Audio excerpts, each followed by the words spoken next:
Cerita kita dibuka dengan Jack, seorang anak laki-laki yang terlalu pintar untuk usianya dan sama sekali tidak percaya pada dongeng Sinterklas.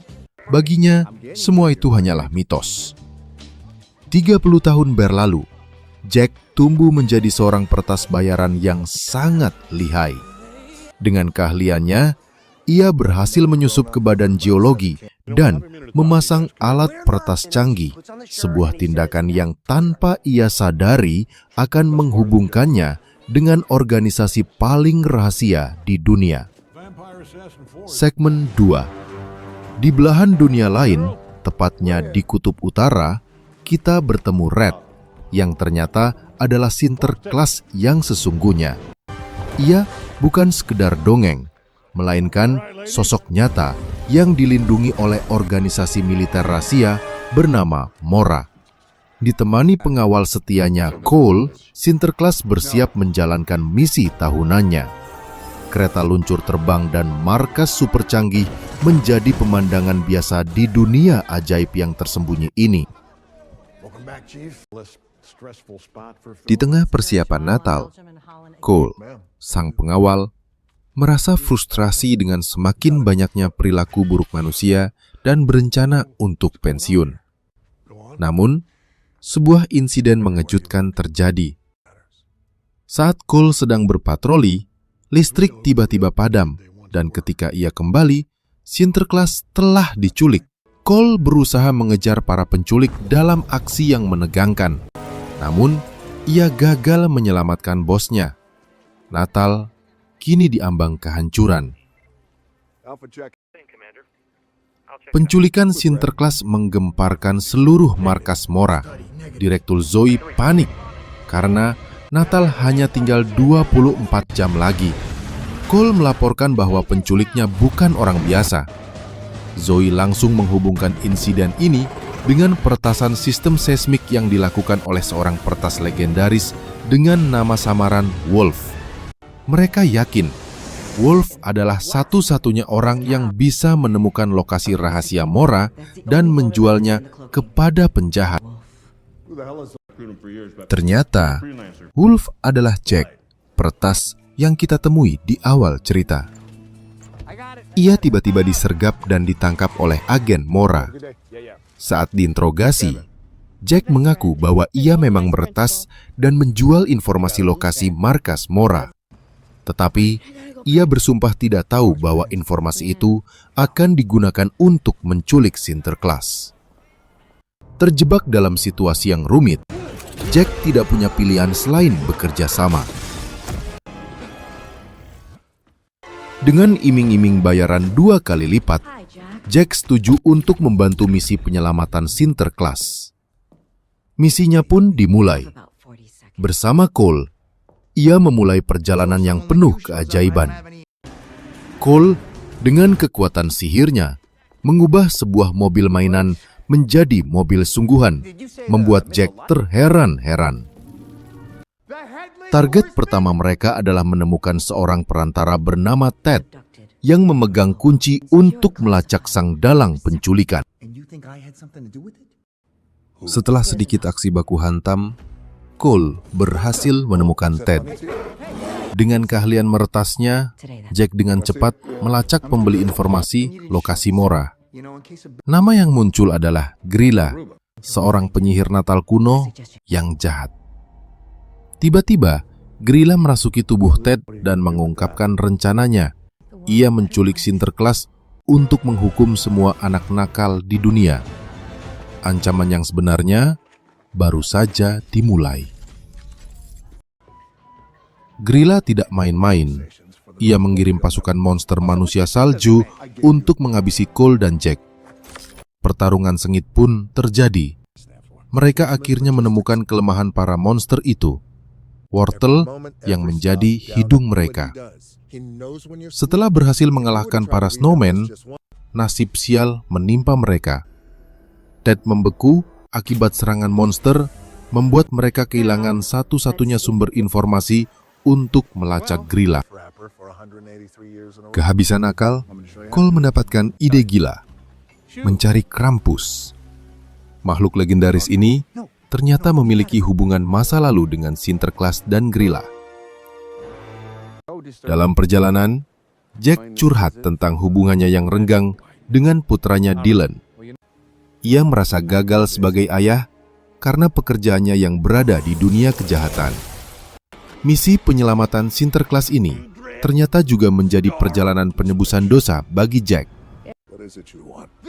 Setibanya di markas Krampus, mereka justru ditangkap karena Jack diam-diam mencuri emas milik Krampus. Di sana, sebuah rahasia besar terungkap. Krampus ternyata adalah saudara angkat Sinterklas. Mereka dulu bekerja sama, namun berselisih paham dan akhirnya berpisah.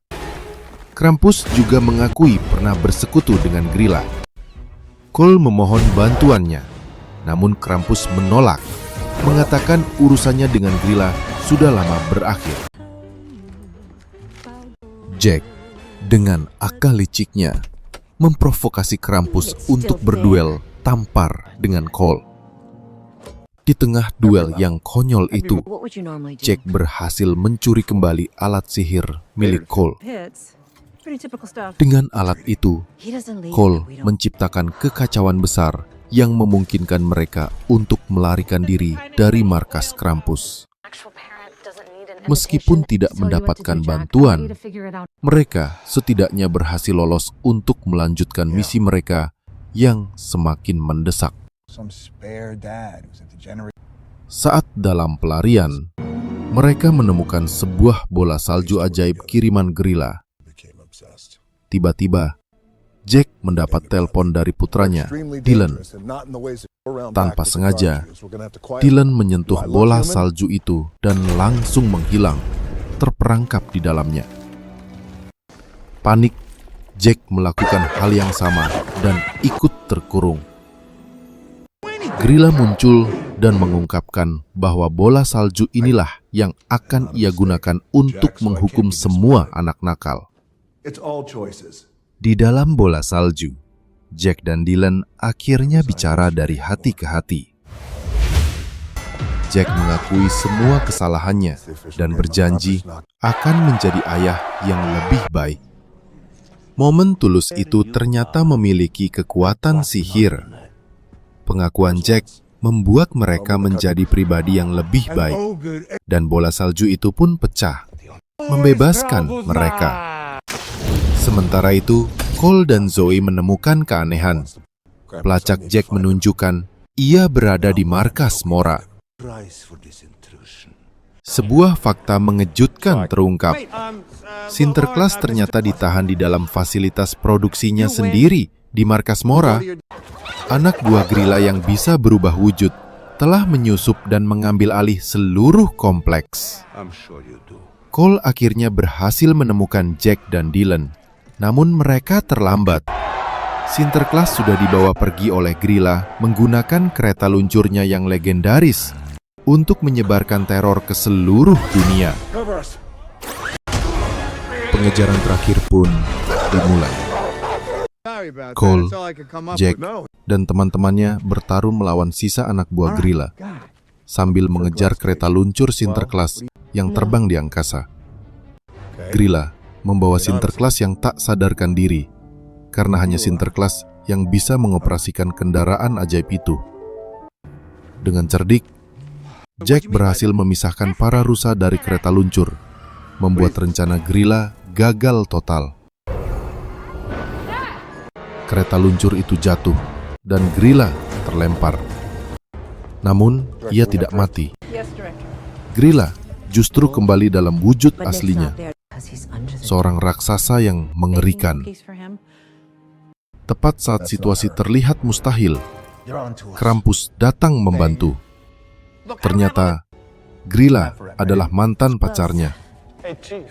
Pertarungan epik antara para makhluk mitologi pun tak terhindarkan. Mereka bertiga bahu-membahu melawan Grilla yang mengamuk. Bahkan dengan kekuatan gabungan, mereka masih kesulitan mengalahkan Grilla. Tepat pada saat kritis, Sinterklas akhirnya sadar. Ia memanggil rusa-rusa terbangnya untuk menyerbu Krilla. Serangan tak terduga itu membuat Krilla kehilangan keseimbangan dan jatuh ke dalam bola saljunya sendiri, terkurung selamanya. Natal akhirnya selamat dari ancaman terbesar dalam sejarah. Setelah Krilla dikalahkan, Sinterklas langsung tancap gas untuk menjalankan misinya mengantarkan hadiah Natal ke seluruh dunia. Jack dan Dylan menyaksikan dengan mata kepala sendiri bagaimana Sinterklas beraksi dengan lincah. Sebuah pemandangan yang menghidupkan kembali jiwa anak-anak di dalam diri mereka. Momen ajaib itu akhirnya berhasil memperbaiki hubungan ayah dan anak yang sempat retak. Keesokan paginya, jutaan anak di seluruh dunia terbangun dengan bahagia, menemukan hadiah indah di bawah pohon Natal mereka. Misi telah berhasil. Melihat Jack kembali percaya pada keajaiban Natal, Cole membatalkan niatnya untuk pensiun. Ia memutuskan untuk tetap setia menjadi pengawal Sinterklas, memastikan Natal akan selalu aman. Film pun berakhir dengan kebahagiaan dan semangat Natal yang hangat. I knew you'd get it back if you'll let me.